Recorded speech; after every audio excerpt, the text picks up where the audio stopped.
عليكم ورحمة الله تعالى وبركاته. بسم الله، الحمد لله، والصلاة والسلام على رسول الله وعلى آله وأصحابه حزب الله وعلينا عباد الله.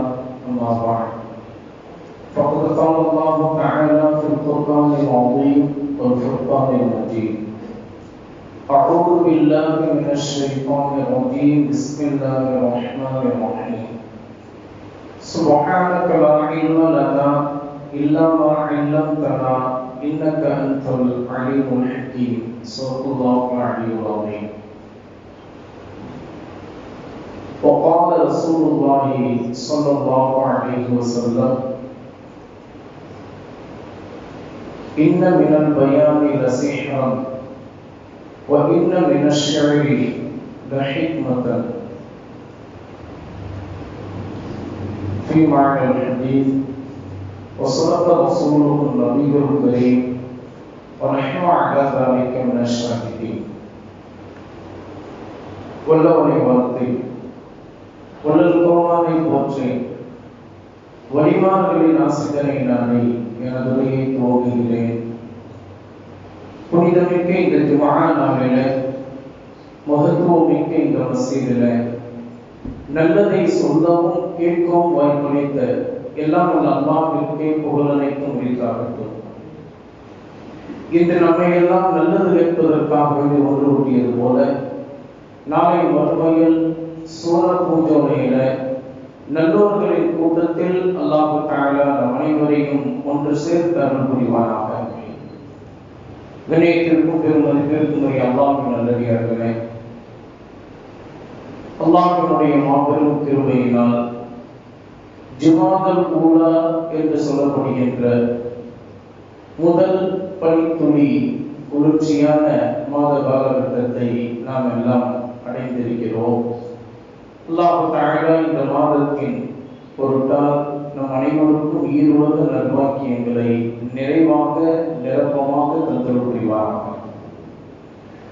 கண்ணியத்திற்குரிய அல்லாஹ்வின் நல்லடியார்களே, அல்லாஹ் தஆலா இந்த மனித சமுதாயத்திற்கு இந்த உலகில் வாழ்வதற்குண்டான எல்லா விதமான உரிமைகளையும் அல்லாஹ் தஆலா வழங்கி இருக்கின்றார்.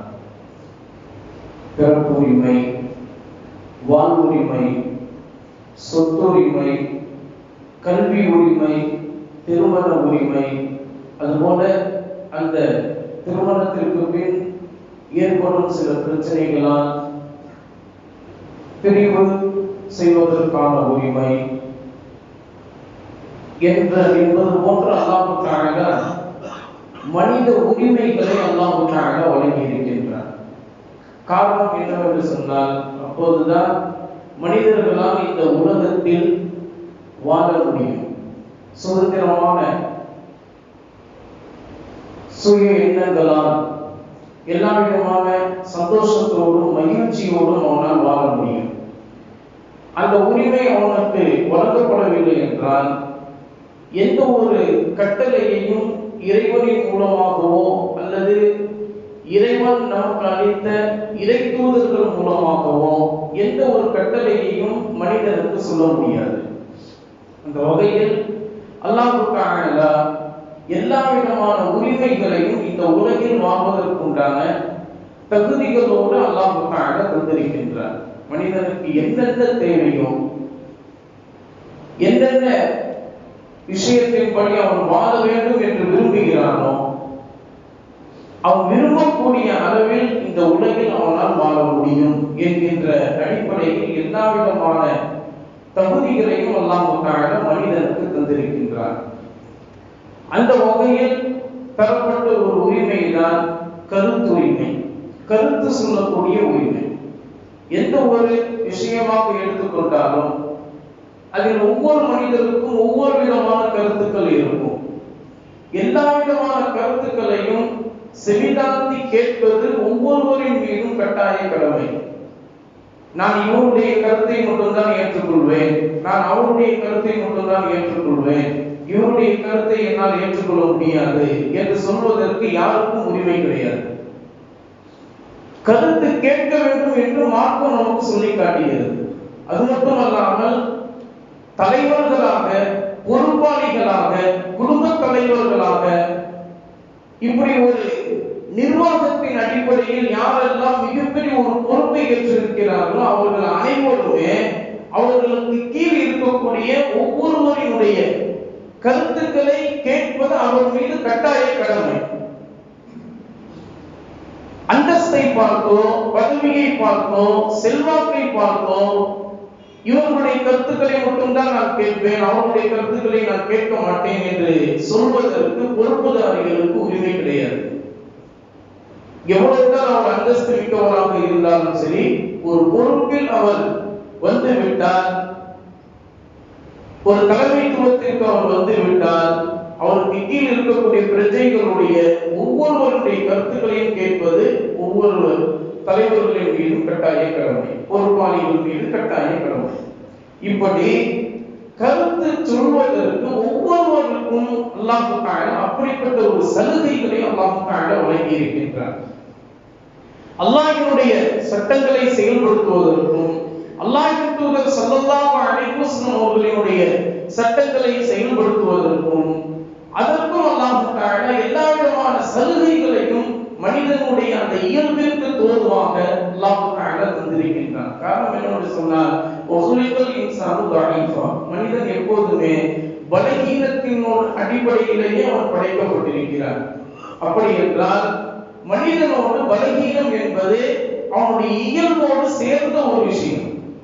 அப்ப அந்த பலகீனத்தோடு இருக்கக்கூடிய அந்த மனிதனுக்கு எப்படிப்பட்ட விஷயங்களை சொல்லும்போது அவனால் செயல்பட முடியும் என்கின்ற ஒரு ஆழ்ந்த ஒரு சிந்தனையோடு தான் மார்க்க சட்டங்கள் நமக்கு சொல்லித் தரப்பட்டிருக்கின்றன. அந்த வகையில் ஒவ்வொருவருக்கும் கருத்து சொல்வதற்கு தனித்தனி உரிமைகள் உண்டு. அந்த கருத்துக்கள் நீ சொல்லக்கூடாது, அதற்கு முன் அனுமதியை வாங்கினால் மட்டும்தான் உன்னால் அந்த கருத்தை சொல்ல முடியும் என்று யாரும் சொல்ல முடியாது, சொல்லவும் கூடாது. இதுதான் இறை சட்டமும் கூட. நபிகள் நாயகம் ஸல்லல்லாஹு அலைஹி வஸல்லம் அவர்களுடைய காலகட்டத்திலும் இதே நடைமுறையில் தான் இருந்தது. சஹாபாக்களுடைய காலகட்டத்திலும் இதே நடைமுறை தான் இருந்தது. ஒரு காலத்தில் என்று சொல்லப்படக்கூடிய ஹிஜ்ரியினுடைய 300 ஆண்டுகள் அப்படித்தான் இருந்தது. எல்லா இமாம்கள் வல்லுநர்களும் அப்படித்தான் அந்த சட்டத்தின் கீழ் தான் அவர்கள் வாழ்ந்தார்கள். சாதாரண மனிதனுடைய ஒரு ஏழை விவசாயியுடைய கருத்துக்களை கூட செவிதாழ்த்தி கேட்டு அதற்குண்டான அவருக்கு எல்லா விதமான உரிமைகளையும் வழங்கி அவருக்கு நல்ல முறையில் அவருடைய வாழ்வுக்கு தேவையான எல்லா விதமான ஆதாரங்களையும் அவர்களுக்கு எடுத்துக் கொடுத்து அவர்களையும் சந்தோஷமாக வாழ வைக்கக்கூடிய ஒரு வரலாறு தான் நம்முடைய இஸ்லாமிய வரலாற்றில் பதிவு செய்யப்பட்டிருக்கிறது. அந்த வகையில ஒவ்வொருவருக்கும் கருத்து சொல்வதற்குண்டான உரிமை இந்த மார்க்கத்தில் அல்லாஹ்வும் வழங்கி இருக்கின்றார், நபிகள் நாயகம் ஸல்லல்லாஹு அலைஹி வஸல்லம் அவர்களும் வழங்கி இருக்கிறார்கள், சஹாபா பெருமக்களும் வழங்கி இருக்கிறார்கள். அந்த வகையில ஹஜ்ரத் உமர் இப்னு கத்தாப் ரலியல்லாஹு தஆலா அவர்கள் ஹஜ்ரத் அபூபக்கர் சித்திக் ரலியல்லாஹு தஆலா அவர்களுடைய ஆட்சிக்கு, ஹிலாஃபத்தினுடைய ஆட்சிக்கு பிறகு அவர்கள் கலீஃபாவாக வருகிறார்கள். கலீஃபாவாக அந்த துவக்கத்தினுடைய அந்த நாளில் மிம்பர் படியில் ஏறி ஹஜ்ரத் உமர் இப்னு கத்தாப் ரலியல்லாஹு தஆலா அவர்கள் மக்கள் மன்றத்தில் இவ்வாறு சொல்கிறார்கள்: தோழர்களே, உங்கள் மூலமாக உங்களை எல்லாம் ஆள்வதற்காக வேண்டி நான் அதிபராக நான் தேர்ந்தெடுக்கப்பட்டிருக்கிறேன்.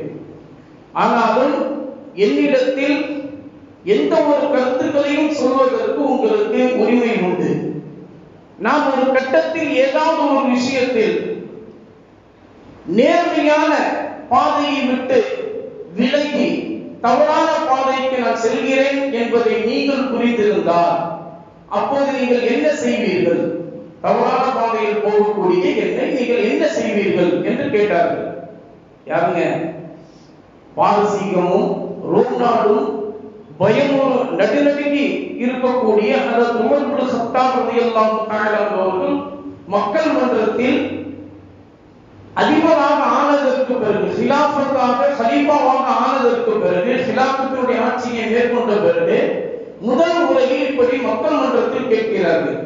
அப்போது மக்கள் சார்பாக ஒருவர் எழுந்திருத்து சொன்னார், அமீருல் முஃமினீன் அவர்களே, நேர்மையான பாதையை விட்டு தவறான பாதையில் நீங்கள் செல்கிறீர்கள், நேர்மையான பாதையை விட்டு விலகி தவறான பாதையில் நீங்கள் செல்கிறீர்கள் என்றால் அப்போது நாங்கள் எங்களுடைய வாக்களால் பேசுவோம், வாளால் பேசுவோம்.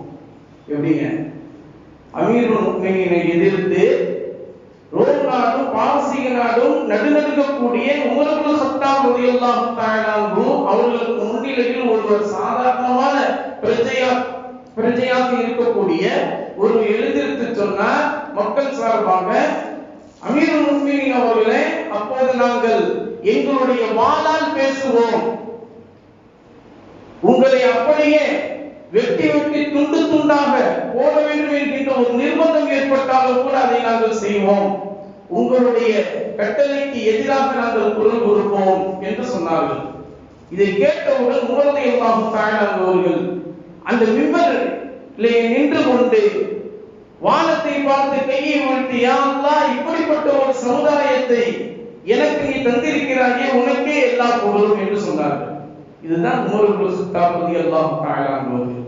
மகாத்மா காந்தி கூட இந்த இந்திய நாட்டில் உமரினுடைய ஆட்சி வர வேண்டும் என்று ஆசைப்பட்டார்கள். அப்படிப்பட்ட உமர் இப்னு கத்தாப் ரலியல்லாஹு தஆலா அவர்கள் இரு கைகளை உயர்த்தி வானத்தை பார்த்து சொன்னார்கள், யா அல்லாஹ், என்னுடைய கிலாபத்தினுடைய ஆட்சியின் போது இப்படிப்பட்ட ஒரு மக்களை எனக்கு நீ தந்திருக்கிறாயே, உனக்கே எல்லா புகழும் என்பதாக உமர் ரலியல்லாஹு தஆலா அவர்கள் சொல்லி இருக்கிறார்கள் என்று வரலாற்று ஏடுகளிலே பதிவு செய்யப்பட்டிருக்கிறது என்று சொன்னால் இதுதான் கருத்துரிமை. கருத்துரிமையை அப்படியே அல்லாஹ் எப்படி தந்தானோ, நபிகள் நாயகம் ஸல்லல்லாஹு அலைஹி வஸல்லம் அவர்கள் எப்படி அவர்கள் செயல்பட்டார்களோ மக்களுடைய கருத்துக்களை கேட்டு, அதுபோன்ற உமர் இப்னு கத்தாப் ரலியல்லாஹு தஆலா அவர்கள் அதன் வழியிலேயே சென்று உமர் ரலியல்லாஹு தஆலா அவர்களும் அப்படிப்பட்ட ஒரு ஆட்சி முறையை மக்கள் மன்றத்தில் செயல்படுத்தி காட்டினார்கள். ஒரு தடவை உமர் இப்னு கத்தாப் ரலியல்லாஹு தஆலா அவர்கள் பெண்கள் மீது ரொம்பவும் இரக்கம் கொண்டு மிம்பர் படியில் குத்பா செய்கிற போது இவ்வாறு சொன்னார்கள், ஆண்களே, நீங்கள் உங்களுக்கு விருப்பமான பெண்களை நீங்கள் திருமணம் முடிக்கின்ற போது அவர்களுக்கு நீங்கள் மகனாக கொடுக்கக்கூடிய அந்த சமயத்தில் மகள் கொடுக்கக்கூடிய அந்த தொகையில 400 திருகங்களை விட அதிகமாக நீங்கள் கொடுத்து பழகுங்கள் என்று சொன்னார்கள். உமர் இப்னு கத்தாப் ரலியல்லாஹு தஆலா சொன்னார்கள், ஆண்களே, நீங்கள் பெண்களை தேர்ந்தெடுத்து மணமுடிக்கின்ற போது அவர்களுக்கு கொடுக்கக்கூடிய அந்த மகத் தொகையில 400 திருகங்களை விட அதிகமாக கொடுத்து நீங்கள் பழகுங்கள் என்பதாக சொன்னார்கள். மிம்பர் படியில் ஏறி நின்று உமர் ரலியல்லாஹு தஆலா அவர்கள் சொன்னதை கேட்டு அந்த காலகட்டத்தில் பெண்களும் பள்ளிவாசலில் தொழுக அனுமதிக்கப்பட்டிருந்தார்கள். அந்த வகையில பெண்களுடைய வரிசையிலிருந்து ஒரு மூதாட்டி எழுந்திருத்து, அமீருல் முஃமினீன் அவர்களே, என்ன நீங்கள் இப்படி கட்டளையிடுகிறீர்கள்? உங்களுக்கு முன் இருந்த நபிகள் நாயகம் ஸல்லல்லாஹு அலைஹி வஸல்லம் அவர்களும் சரி, அவர்களுக்கு பின்னால் வந்த ஹஜ்ரத் அபூபக்கர் சித்திக் ரலியல்லாஹு தஆலா அவர்களும் சரி, யாருமே 400 திர்ஹங்களை விட அதிகமாக கொடுக்க வேண்டும் என்று ஆண்களுக்கு அப்படி கட்டளையிடவில்லை. நீங்கள் இந்த ஒரு கட்டளையை இறையச்சத்தின்படிதான் நீங்க சொல்றீங்க என்று சொன்னால், உங்களை விட இறையச்சம் மிக்கவர்கள் தான் நபிகள் நாயகம் ஸல்லல்லாஹு அலைஹி அவர்களும் ஹஜ்ரத் அபூபக்கர் சித்திக் ரலியல்லாஹு தஆலா அவர்களும். அப்படி இருக்க நீங்க எப்படி கட்டளையிடுவீர்கள் என்று சொன்னார்கள். சொன்ன உடனே உமர் ரலியல்லாஹு தஆலா அவர்கள் புன்னகையோடு அடுத்து சொன்னார்கள், ஆண்களே, நீங்கள் பெண்களுக்கு மகர் கொடுக்கின்ற போது 400 திர்ஹங்களை விட அதிகமாக கொடுக்க வேண்டாம், 400 திர்ஹங்களை நீங்கள் கொடுங்கள் என்று சொல்லிவிட்டு மிம்பரிலிருந்து இறங்கிவிட்டார்கள். உடனே அங்கிருந்த இன்னொரு பெண்மணி எழுந்திருத்து சொன்னார்கள், அமீருல் முஃமினீன் அவர்களே, என்ன நீங்க இப்படி கட்டளையிட்டு விட்டீர்கள்? உங்களுக்கு அல்லாஹ் கூறிய அந்த வசனம் தெரியாதா? அல்லாஹ் கூறுகிறார், வஆத்துன் நிஸாஅ ஸதகாத்திஹின்ன நிஹ்லா, பெண்களுக்கு நீங்கள் கொடுக்கக்கூடிய அந்த மகர் தொகையை குவியலாக, ஒரு குவியலாக நீங்கள் கொடுங்கள் என்று சொல்லி அல்லாஹ் தஆலா அதை கணக்கிட வேண்டாம், எவ்வளவு வேண்டுமானாலும் கொடுங்க என்று சொல்லிதான் அல்லாஹ் தஆலா கட்டளையிடுகிறார். அதைத்தான் எங்கள் கண்மணி நாயகம், எங்களின் உயிரினும் மேலான முஹம்மது ஸல்லல்லாஹு அலைஹி வஸல்லம் அவர்கள் அப்படித்தான் செய்திருக்கிறார்கள். அவர்களுக்கு பின்னால் வந்த அபூபக்கர் சித்திக் ரலியல்லாஹு தஆலா அவர்களும் அப்படித்தான் செய்திருக்கிறார்கள். அல்லாஹ்வுடைய வசனத்திற்கு மாற்றமாக நீங்கள் சொல்கிறீர்களே என்று இந்த ஆயத்தை குறியீடு காட்டி சொன்னதுமே உமர் ரலியல்லாஹு தஆலா அவர்கள் உடனே எழுந்திருந்து மிம்பர்படியில் ஏறி, ஆகவே நீங்கள் பெண்களை மணமுடிக்கின்ற போது மகர் தொகையை 400 திருகத்தை விட அதிகமாக கொடுங்க, அவரவர்களுடைய விருப்பத்திற்கு இணங்க, எவ்வளவு வேண்டுமானாலும் நீங்கள் கொடுங்க, இவ்வளவுதான் என்று நிர்ணயிக்கப்படவில்லை என்பதாக அறிவித்தார்கள். நபிகள் நாயகம் ஸல்லல்லாஹு அலைஹி வஸல்லம் அவர்களால் சொல்லப்பட்ட உமரினுடைய நாவலில் அல்லாஹ் பேசுகிறான் என்று சொல்லப்பட்ட உமர் ரலியல்லாஹு தஆலா அவர்கள் மக்களினுடைய கருத்துக்களை கேட்டு அந்த கருத்துரிமையை வழங்கி அதன்படி அவர்கள் நேர்மையாக செயல்பட்டார்கள் என்பது வரலாற்றிலே பதிவு செய்யப்பட்டிருக்கிறது. இது போன்றுதான் உமர் ரலியல்லாஹு தஆலா அவர்களுடைய ஆட்சிக்கு பிறகும் கூட வந்த கலீஃபாக்கள் அனைவருக்கும் இது போன்ற ஒரு நிகழ்வுகள் ஏற்பட்டது. உமர் ரலியல்லாஹு தஆலா அவர்களுடைய கிலாஃபத்துடைய ஆட்சிக்கு பிறகு, உஸ்மான் ரலியல்லாஹு தஆலா, அலி ரலியல்லாஹு அவர்களுடைய ஆட்சிக்கெல்லாம் பிறகு மர்வான் என்கின்ற ஒரு மன்னர் கிலாஃபத்துடைய ஆட்சியில் கலீஃபாவாக வந்து நின்றார். அவர் வந்ததுமே என்ன செஞ்சார்னு சொன்னா, நபி ஸல்லல்லாஹு அலைஹி வஸல்லம் அவர்களுடைய சுன்னத்திற்கு மாற்றமான ஒரு வழிமுறையை மக்களுக்கு முன் அவர் பதிவிட்டு விட்டார். என்ன சொன்னா, ஜும்ஆவினுடைய தினத்துல ஜும்ஆவினுடைய குத்பாவிற்கு பிறகுதான் ஜும்ஆவினுடைய தொழுகை நடைபெறும். ஜும்ஆவுடைய குத்பாவிற்கு பிறகுதான் ஜும்ஆவுடைய தொழுகை நடைபெறும். ஆனா பெருநாளுடைய சமயத்துல பெருநாள் தொழுகை முடிந்ததற்கு பிறகு பெருநாள் குத்பா செய்யப்படும். இதுதான் நபிகள் நாயகம் ஸல்லல்லாஹு அலைஹி வஸல்லம் அவர்கள் காட்டி தந்த சுன்னத்தான வழிமுறை. ஆனா இவர் என்ன செஞ்சார், மர்வான் என்ற கலீஃபா ஆட்சிக்கு வந்ததும் பெருநாளுடைய அந்த குத்பாவும் பெருநாள் தொழுகைக்கு முன்னாடி தான் நீங்க செய்யணும், பெருநாள் தொழுகைக்கு பின்னாடி தான் நீங்க செய்யக்கூடாது என்பதாக சுன்னத்திற்கு மாற்றமாக அவர் செய்த போது அங்கு இருந்த சாதாரணமான ஒரு ஏழை விவசாயி எழுந்திருந்த அந்த விஷயத்தை சொல்லி, இத்திபா சுன்னத்திற்கு மாற்றமாக நீங்கள் செயல்படுகிறீர்கள், நாளை மறுமையில் அல்லாஹ்விடத்தில் நீங்கள் பதில் சொல்ல வேண்டிய கடமை உங்களுக்கு இருக்கிறது என்பதாக ஒரு சாதாரண ஏழை விவசாயி கண்டனத்தோடு அதை சொன்னதுமே உடனே மர்வான் தன்னுடைய கருத்தை அப்படியே மாற்றிக்கொண்டார். இதுதான் இஸ்லாமிய வரலாறுகளில் பதிவு செய்யப்பட்டிருக்கிறது. இப்படி எத்தனை வரலாறுகள் இஸ்லாத்திலே பதிவு செய்யப்பட்டிருக்கிறது. மக்களினுடைய கருத்துக்களையும் கேட்க வேண்டும், மக்களுடைய கருத்துக்களை சொல்வதற்கு மக்களுக்கு எல்லா விதமான உரிமையும் உண்டு என்று மார்க்கம் நமக்கு சொல்லி காட்டுகிறது. ஆனால் இன்றைக்கு நம்முடைய பத்திரிகை தாள்களில நாம் பார்த்துக் கொண்டிருக்கிறோம், சத்தீஸ்கர் மாநிலத்திலே சலீம்ராஜ் என்று சொல்லப்படக்கூடிய வக்ஃப் வாரியத்தினுடைய தலைவர், அவர் இன்றைய அரசாங்கத்தினுடைய கைக்கூலியாக செயல்பட்டுக் கொண்டிருக்கிறார் என்பதனுடைய அடிப்படையில வக்ஃப் வாரியத்தினுடைய தலைவராக இருக்கிறோம் என்கின்ற ஒரு பெருமளப்பில அவர் இப்போது அறிக்கை விட்டிருக்கிறார். ஜும்ஆவினுடைய பயான் செய்வதற்கு இமாம் முன் அனுமதி வாங்க வேண்டும், வக்ஃப் வாரியத்திலே முன் அனுமதி வாங்க வேண்டும். அப்படி வாங்குகிற போது இமாம் ஜும்ஆவுடைய உரையில் என்ன பேசுகிறார் என்பதை எல்லாம் அவர் விவரத்தோடு சொல்லப்பட வேண்டும். அது சொல்லப்பட்டு அது ஏற்கப்பட்டதற்கு பிறகுதான் அவர் பயான் மக்கள் மன்றத்தில் செய்ய வேண்டும். ஏனென்றால் அரசாங்கத்திற்கு எதிரான சில விஷயங்களை எல்லாம் அவர் சொல்லிவிடுவார் மக்கள் மன்றத்தில். மக்கள் அப்படியே அதை உருவாக்கி கொண்டு அதன்படி அவர்கள் செயல்படுவார்கள் என்பது போன்ற பிரச்சனைகள் எல்லாம் வரும். ஆகவே முன் அனுமதி இமாம் அவர்கள் பெற வேண்டும் என்பதாக அவர் அந்த ஒரு சட்டத்தை போடுகிறார். நம்ம ஆட்கள் ஏற்கனவே ஜும்ஆவுடைய பயான் ஏன் இமாம் பேசிக்கிட்டு இருக்காரு, அதெல்லாம் கேட்டு யார் திருந்த போறாங்க? இந்த காலகட்டத்தில் அப்படின்னா யாராவது கேட்டு திருந்த போறாங்களா? இமாம் சொல்லுவாங்க, அதை கேட்பாங்க, அப்படியே வெளியே போகும்போது அதை அப்படியே அங்கேயே விட்டுட்டு போயிடுவாங்க. அப்படின்னு சொல்லிக் கொண்டு இருக்கக்கூடிய காலகட்டத்தில் நாம் வாழ்ந்து கொண்டிருக்கிறோம். அதனால அந்த அறிக்கையை நம்ம எல்லாருமே நம்ம சில பேரு அதை வரவேற்கக்கூடியவர்களாக இருக்கிறோம். ஆனால் ஒரு விஷயத்தை நன்றாக புரிந்து வைத்துக் கொள்ள வேண்டும்.